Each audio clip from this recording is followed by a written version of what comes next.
right, welcome to the Sober Heathen podcast. I'm Scott. I am the Sober Heathen. Thank you for listening. It is much appreciated. Uh, all the feedback that you guys give me, good and bad, has been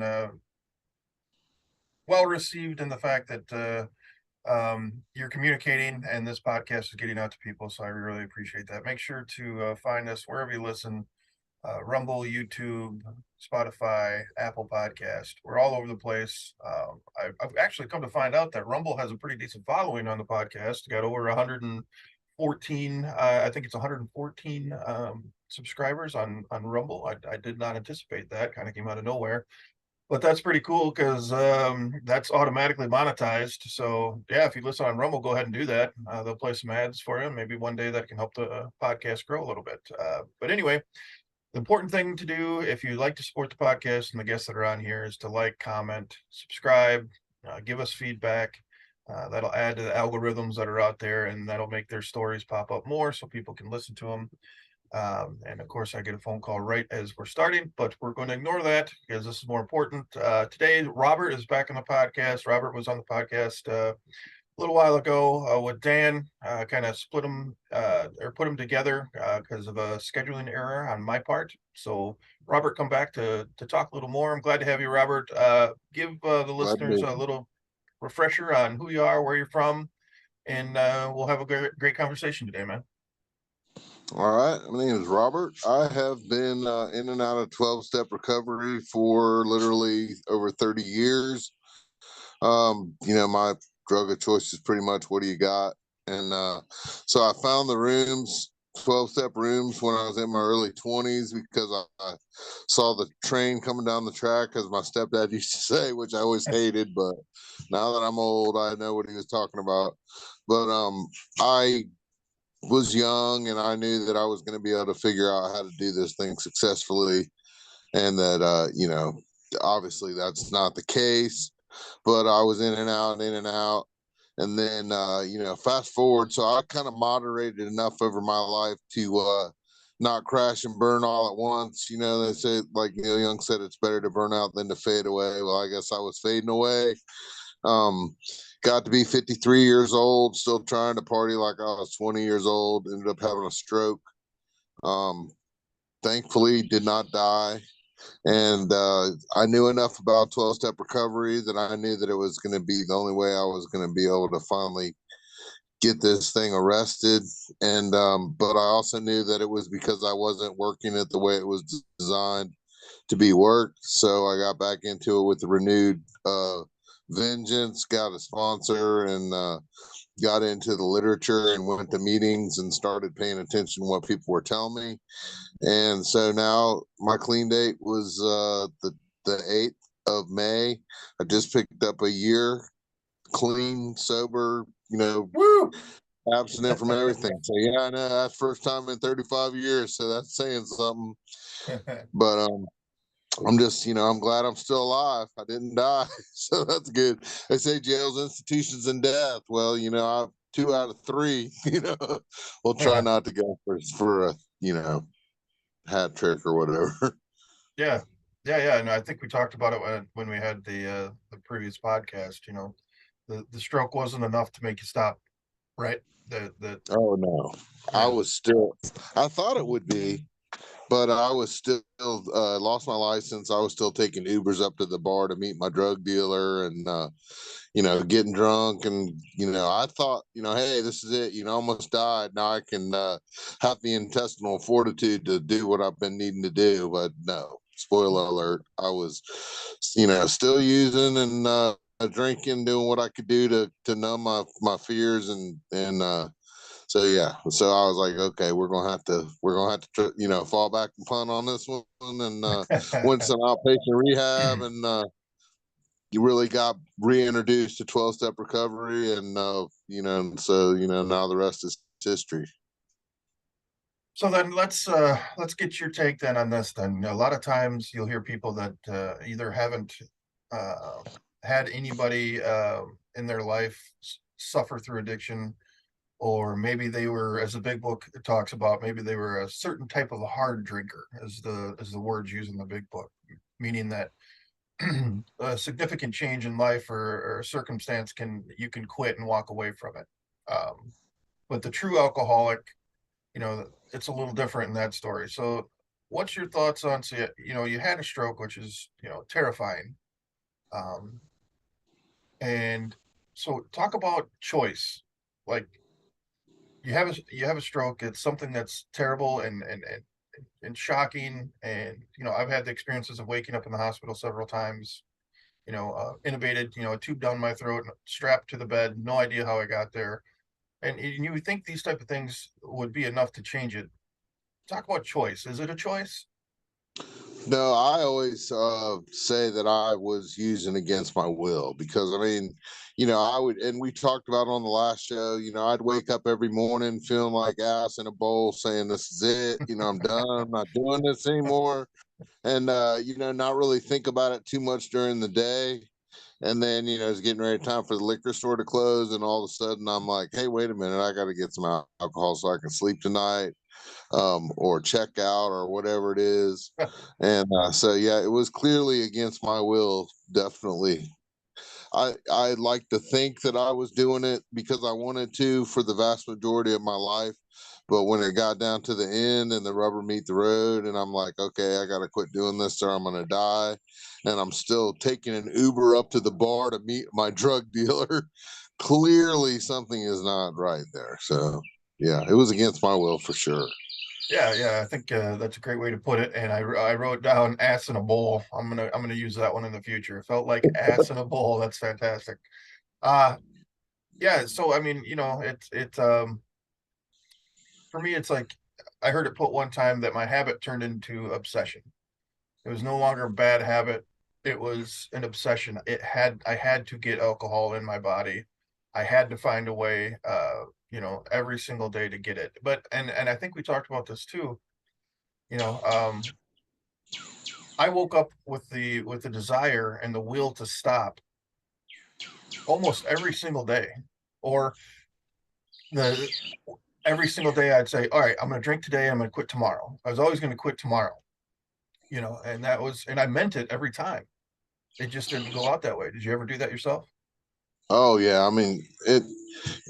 And the thing that always tripped me out was how much I really believed it every morning when I made up my mind that I was going to be able to successfully not pick up that day.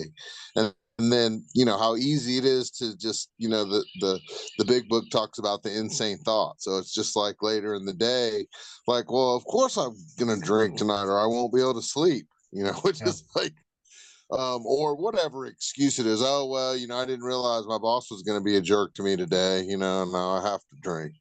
It's yeah, just, a guy could dismiss it so easily. And as far as when you said, tomorrow, I would do that too. But there was a song that where they say tomorrow never comes. So I mean, it's always putting it off until the next day, or I'm I'm gonna celebrate, this is gonna be the last time, I'm gonna blow it yeah, out. I remember the last time that I actually used the day before my clean date. um I had talked about in the last podcast where I went out drinking. Well, I didn't even go out drinking. I went out and had a beer at the movie theater, and then in my 12-step fellowship, they were saying I had to reset my sobriety date, and I was like, well, okay, but if I'm going to do that, I'm going to earn it. I'm not going to pick up a white chip for one beer. So I went and hooked up, and it had been 60 days, and I met up with the guy up at the bar where he usually hangs out. And he's like, well, I ain't seen you in a while. And I said, yeah, it's been 60 days. And so, I said, well, let me get some extra. I'm going to get more than I usually get because it's going to be the last time. And, I was, it wasn't like I was satisfied, like, oh, yeah, that was really what was missing from the last 50 some years of yeah. you. Just got that little extra bit and now everything's okay. No, I still was jonesing just as bad when it ran out. You And know, still had to, have some landing gear to drink to go to sleep. So it was all the same. yeah, it never changes, and I mean, it. That's something that anybody that's listening to this that's struggling early on, you have to realize. When people tell you that you put a few months, you put a couple years even, you just listen to the stories, you go back to it, it'll pick up right where it left off. Maybe not the first time, maybe you do go out and have a beer or two, but typically if you keep testing the waters, you're going to end up right back to where you were, if not worse. But it's if you're willing to talk about it, man, I would really like to dig into this a little bit. You went out to the movie theater and you had a beer. And so talk about that feeling when you went back and you were honest about it, and you went back into your meeting and you shared that you had a beer. And how did they react, and how did you feel walking out of there? Well, I mean, it was really interesting because so I didn't say anything the day afterwards because the first thing that was really interesting is it talks about in the big book the phenomena of craving. So, and I think I shared about in the last podcast. So I'm a tight ass with money. So I'm at the movie theater and they got one of those refrigerators where you can see what kind of beer it is. And I mean, I drink a beer that because I'm a beer snob, so it's gonna be like the most expensive, weirdest tasting beer for me to like it. And so it was $8 for a 12-ounce beer. So I saw it and I was like, oh, it's been 60 days. I'm celebrate. I'm with my son. I'm not gonna get, I'm not gonna get trashed. I'm not gonna they only sell you two. So I'm like $16, and I'm not gonna be able to get drunk off two beers. So I'm just gonna buy one. But I mean, I smashed that thing through the credits. I mean, at the not even the credits, the previews, like it was gone before the movie started. And of course, I was sitting there, cringing, like, oh, should I go get my other beer that I'm allowed to have and spend another $8? And I came to the conclusion that I could make it through this movie, and if I still wanted a beer, I could go probably buy a lot more for $16 than I could get at the movie theater. And Yeah, so I decided to wait. So I mean, I actually made it through the movie, but I mean, it was tough. Like the rest of the day, I thought about it. So I mean, I didn't physically. It wasn't like I was going through withdrawal, but I mean, the yeah. obsession you talk about, like it was like all day long. I was just thinking about it. Went out to eat after the movie with my son. Didn't order any alcohol there, but I was like, it was on my mind the whole day. So Sure. I didn't say anything to anybody, and I actually got up the next morning and went to a meeting in my fellowship. But I didn't talk about that because I mean I still felt good. I was like, hey, I've defeated this thing. Now I'm like normal people. I can drink again. Just drink a beer on special occasions. All I ever wanted to be was a normal person. Had a lady in therapy one time tell me that all an alcoholic ever wants to do is drink like a regular person. Amen. And I was like, 24. I was like, screw you, whatever. But Yeah. I thought I'd be able to achieve that goal, but I never did. I never figured out the magic formula for that. But anyway, so what happened was the next day, well, that day I think after that meeting, I was talking to somebody in the program, and I was bragging to him about how I had successfully drank one beer, and he asked me, he said, "Have you talked to your sponsor about that?" And I said, no, I haven't talked to my sponsor. And he's like, well, I think you should. So, I mean, he was really cool. He had a lot of time in the program, and he didn't say anything to piss me off, but he gave me a really good suggestion. So then I called my sponsor and I told him what happened. And, he didn't like guffaw laugh at me, but, just like, understanding kind of laugh, like Yeah, yeah, he's yeah. like, man, we read this every meeting, man. One is too many and a thousand's never enough. He's like, now you're gonna have to pick up another white chip, right? And I was like, okay.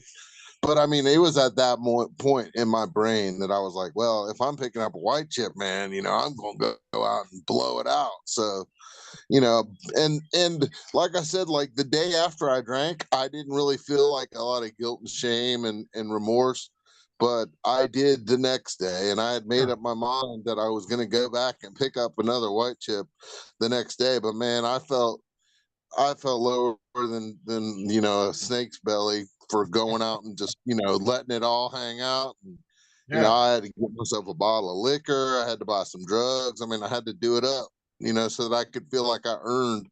But what I realized later, after I stayed clean, was that that one beer. The next time it wouldn't have been one beer, like you were saying. So I mean, I made it through that. It was challenging, but I guess just, sheer, self-will. Like, I will only drink this one beer to prove to myself that I can drink one beer. But then it would have been the next time, it would have been, well, I can just drink two beers because I was successful drinking one beer.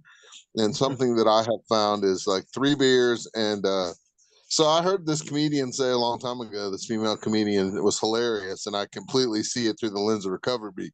But she was talking about being in Weight Watchers. And she said in Weight Watchers, she had to keep track of her calories or whatever all week, but she was allowed to have a cheat day on Sunday. And she said she could either have a piece of cake or two light beers. She goes, which one do you choose? She goes, two light beers. After two beers, who gives a shit about Weight Watchers? And Right? I'm like, yeah, no shit. Three beers, and who cares about 12-step recovery, man? The disease is on the loose now. It's running the show. So, yeah. Right on. So, I mean, we don't live in the past, and that's not what I'm asking you to do. But it's just I find it curious. Had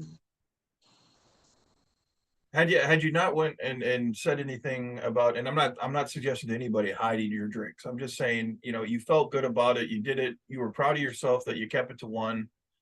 Um, do you think you would have still went right back to it, even if you wouldn't have Well, shared that with your sponsor, and he wouldn't have said pick up another white chip? Do you think you still would have went yeah. back?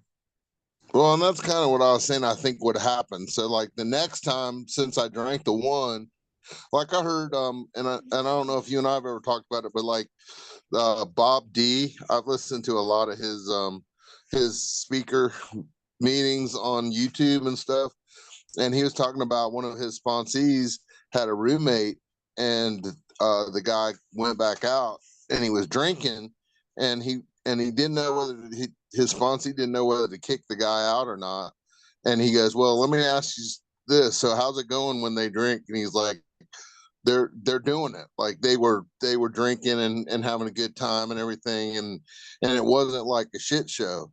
And he's like, yeah, you got to get away from that guy. He said, if he was drinking and everything, all hell was breaking loose, then you could see the unmanageability and everything. But because he's doing it, that's going to make you think that you can do that too. And so that's my thing. I think I would have started off, and who knows how long it would have taken me to go back down the elevator. But I had that one beer and I struggled with it, and then it would have been two beers, then it would have been three beers, and then I'd have been back at the bar buying some more dope. So I mean, Right on. I, I'm glad that I picked up the white chip, and then I was pissed because you and I had both talked about where I'm trying to get a job right now, and I had to have a year clean and sober to get the job, and I was 60 days in, and I and Yeah. I went back and reset my sobriety date over one beer at a movie theater so I could watch a Marvel movie and prove to myself that I wasn't an alcoholic anymore after 60 days. So yeah, hindsight is 2020. But fast forward today, I mean, I'm happy. I got a good relationship with my son. Um, Now he knows. He said, I mean, people don't. He's only getting ready to turn in 19, but he's like, we go out to eat, and he's like, now you're not having a beer, right, Dad? I'm like, no, man, I'm not having a beer. But I mean, it's just funny. So, of course, he probably didn't think it was a big deal I was drinking that beer at the movie theater, but he saw what ended up coming from it. And so now he's looking out for me. So, Right on. Well, you'd mentioned earlier too, you tried to moderate through life. Um, I from my experience, I did the same thing. It wasn't really moderating, but it was, if I just drink this amount every single night, everything's fine. I'm progressing. Yeah, I feel like shit every morning, but I'm still getting the promotions. I'm still getting the raises. I'm still, successful to all outside eyes. Talk a little bit about trying to moderate through everything and how you convinced yourself that it wasn't a problem, even though you probably internally knew it was. well, I think the thing that I knew for me is, and I think people drink and use differently, but I was more of a weekend warrior, and I was kind of the guy that was like, I deserve this. I made it through Yep. the week. I paid all my bills, and I'm damn it, I'm an adult and I can do what I want to do, kind of thing. So I remember one time and things that I know now. So I went to because I went to therapy and different things when I was in my 20s. Things were getting out of control, and I saw the train coming down the track. And so I'm thinking what this guy wanted to do talks about in the big book about doing some controlled drinking and seeing how that works Mhm. out for you. And so he said he wanted me to he wanted me to drink 2 beers a night every night. And I was like, how about I drink 0 beers Monday through Thursday, and then Friday I drink a 12 pack. And he was like, no, I want you to drink 2 beers. And I said, that's stupid, man. I'm not just going to drink 2 beers, but I Right. cannot drink 2 beers for 5 days and then drink as many as I want on the fifth day. Hmm. And so, I mean, I knew that it was pointless, but I knew that there wasn't any sense in even getting started if I wasn't going to be able to get loaded. What's the Yeah. point? So, Yeah. that's how I moderated. So I had another lady. So I used to go towards the end of my drinking career. I would stop and get a pint of vodka on the way home. And I had the lady at the liquor store. She was giving me a hard time. She goes, you're wasting your money buying pints. And I'm like, okay, duh, I'm wasting money on alcohol. And she goes, no, I mean, you get a better deal if you buy a half a gallon. And I said, it's not a better deal if you drink the whole freaking half Right. gallon. She just looked at me like, yeah, if I put a half gallon in my freezer, I might not smash that the first night, but I am going to be drunk every night until that thing's gone. Yeah. So, yeah, I mean, I moderated because and I was I used to sell weed, so I always had weed, and weed wasn't a problem for me. It wasn't like I sat down with a big old pile of it and smoked until I passed out, but it would would light the fuse, because I'd smoke all day long, and anybody that smoked weed knows. I mean, I felt like crap by the end of the day, and I was ready to get some beer. And then, as soon as I started drinking some beer, I'm ready to go out and have a good time and get stupid, go to the strip club or buy drugs or whatever. It never ended well for me. So I found that, doing nothing, it works out a lot better for me because I can control the first one. So that's what I work on today, not putting the first one in there. Yeah, that's a great point. Yeah, the only one you really have control of is the first one, not taking that first one for sure. I like how you said, I deserve this. I mean, it took me back, man, when it first got out of control, or it was the fifth of night, you know, um, I'd wake up every morning saying, all right, I'm not doing this shit anymore. It's too hard to get through the first few hours of work, but then at the end of the day, I was moving up, I was doing safety, and then I moved up to project manager. So I was in control of everything. We were making money hand over fist. I was bidding jobs at 3 times the amount that we should be bidding, and they were giving them to us. And just patting myself on the back every single day, and get home, say like, yeah, fuck this. It's not hurting me. I deserve it. I deserve, my, my marriage wasn't exactly happy at that time. So I was just like, yeah, I'll get home. I'll be a good dad. I'll pick up my kids. I'll go do the grocery shopping. I'll cook dinner. I'll put my kids to bed. I'll put my wife to bed, and then I'll be out on the couch. It's my time. I deserve this. And I mean, those words convinced me to go right back at it almost every single night. So I totally understand where I mean, you can talk yourself into it. I mean, you make up all these excuses. You mentioned it too. You had a bad day. Your boss pissed you off. I'm going to drink. I had a great day. I got a promotion. I'm going to drink. Today was kind of boring. I'm going to drink. I just it is the big book has a lot to it that I really like. It is cunning, it is baffling, and it is powerful. Those 3 words are the best adjectives I think that you can use to describe this shit. Um, so you're obviously an AA guy, you're a sponsor guy, you're a 12-step guy. That's what got me going. I still enjoy AA meetings. I still have both my big books that look like rainbows on the inside from all the time I put into them. I refer to AA a lot. Um, you know, you talked about the going back and getting the white chip thing. I get why they do that. That's accountability that they're trying to hold you to. You got to be honest. I think when that happens, I think it's important say, yeah, you got to start your timer over. Absolutely. But you didn't lose those 60 days. You still put that work in. I think it's important to focus on that you still did it. You know, in my experience, I've heard people kind of just, you know, I think we focus too much on those on the day timers sometimes, especially early on. You know what I mean? Because I still remember very vividly that what it was like to think about getting that 90-day chip. It was such a big deal. You know what I mean? So I remember in the past, I'd get my 60-day, and then I would be coming up on that 90-day, and then I would drink, and then at least twice I lied and then said I didn't drink, and I still accepted that chip because that chip meant so much to me.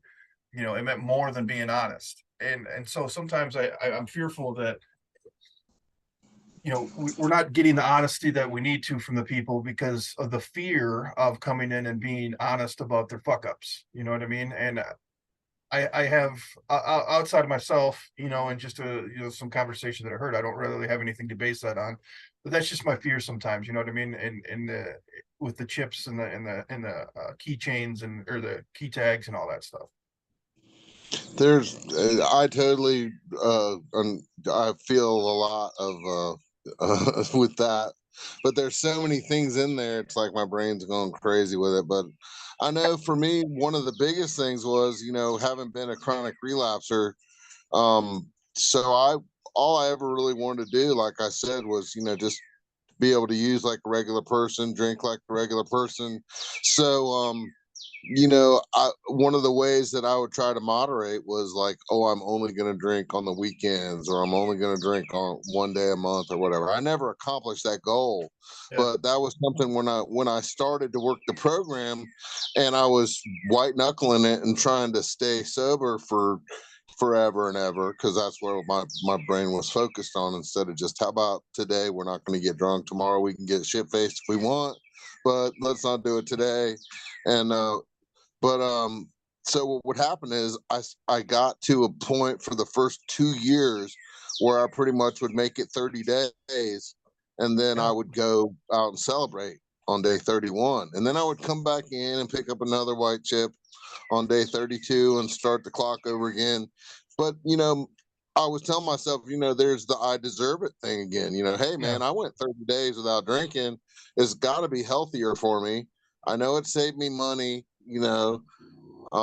If I could just do this every once in a while, and I don't even know if that was a conscious decision or just a mind fuck, but and so I got in the habit of doing that for 2 years, but then I felt really guilty because I knew that I was doing something that was not the way what I had wanted to do. It There you go. wasn't the long term goal.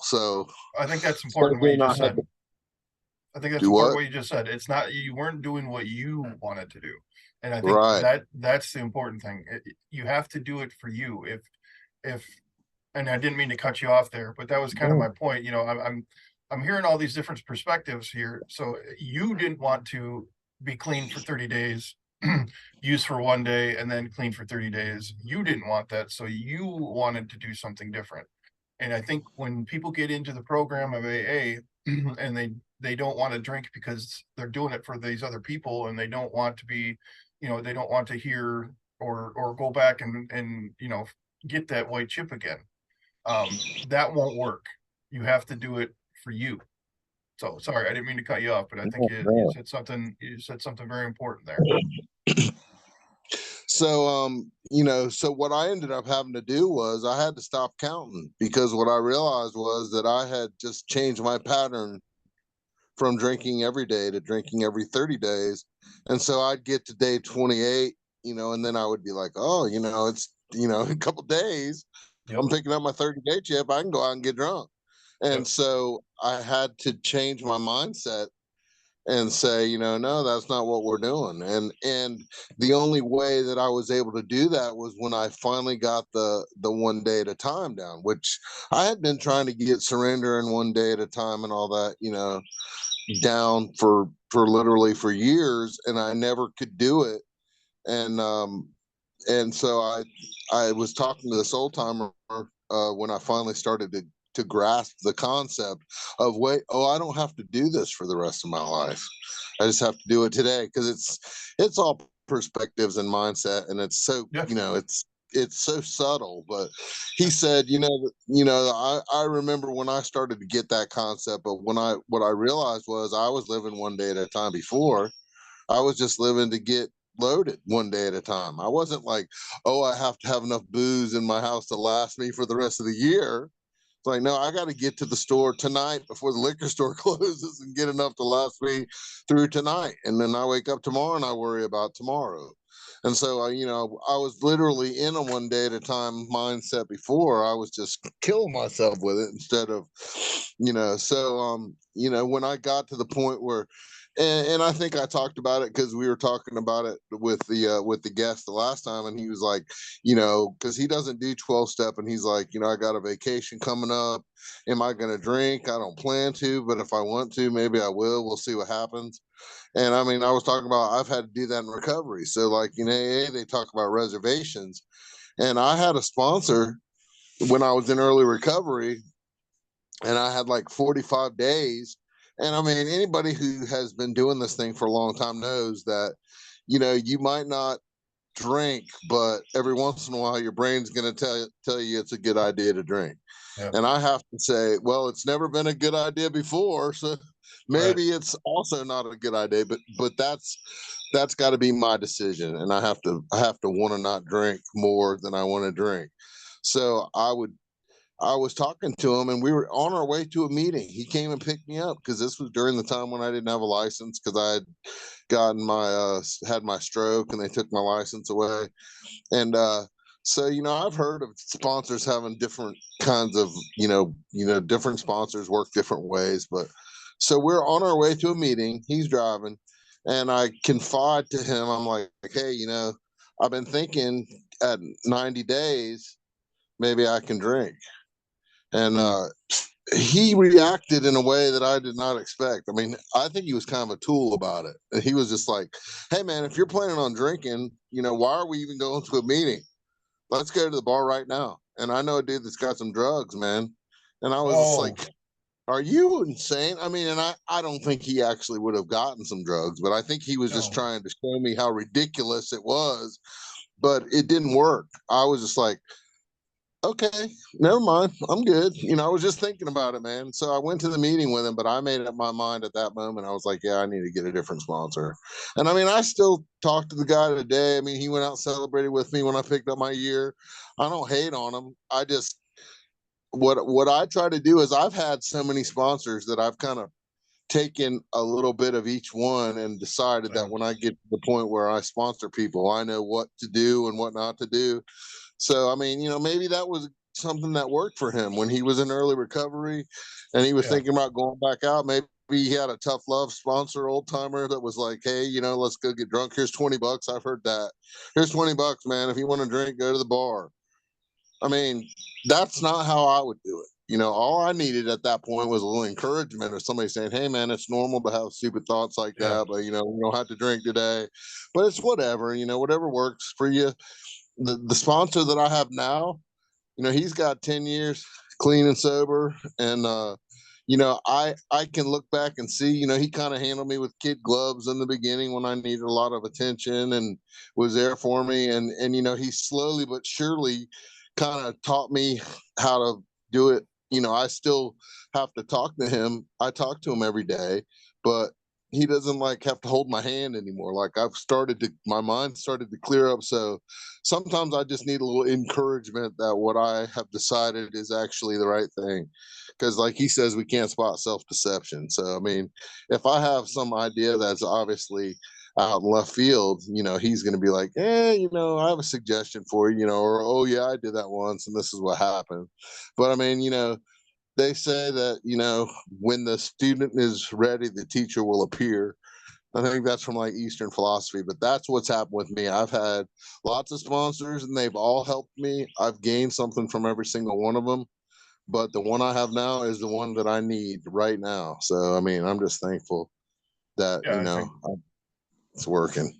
yeah. And I think a lot of good points there, man. I really appreciate you going into detail on that. I think, when you get into AA, if you have a bad sponsor and you go and drink about that, that was just an excuse that you created to drink because that's what you wanted to do.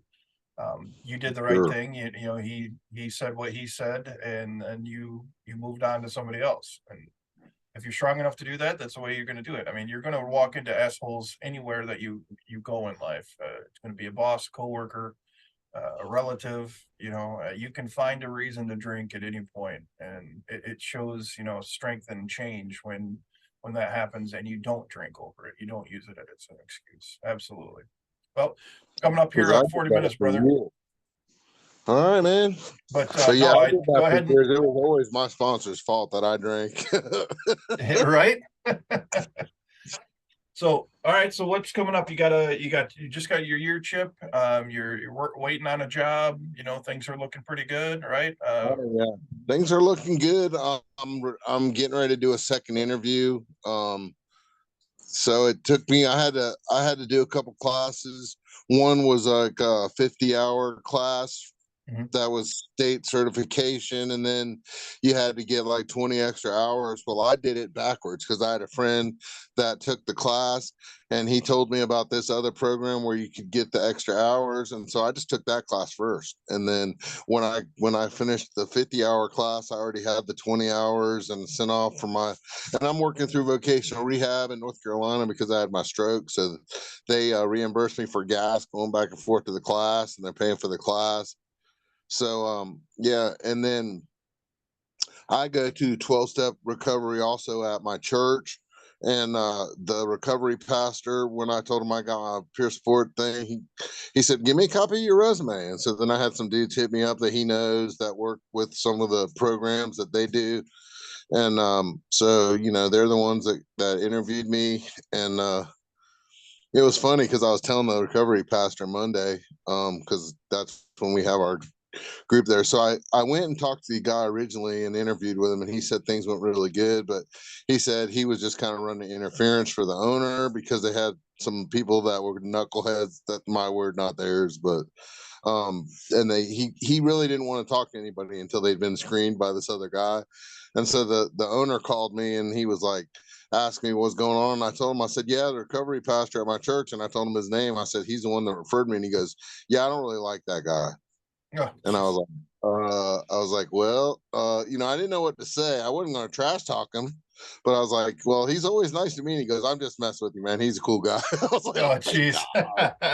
If I would have been like, yeah, he's a jerk, I don't like him either.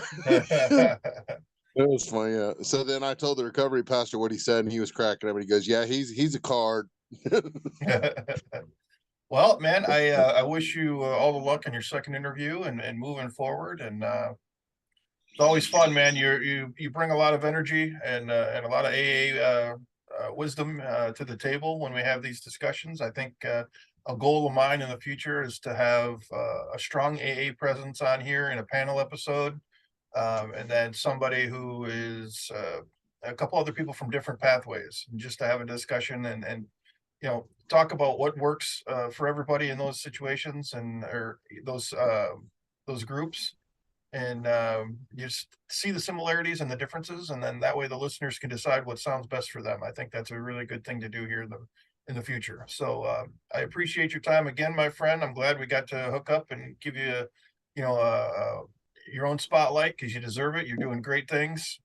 So I wish you the best, and I'm sure we'll talk soon, my friend. All right. I appreciate it, man. I've enjoyed it. Talk to you All right. later, Scott. See you, Robert. All right.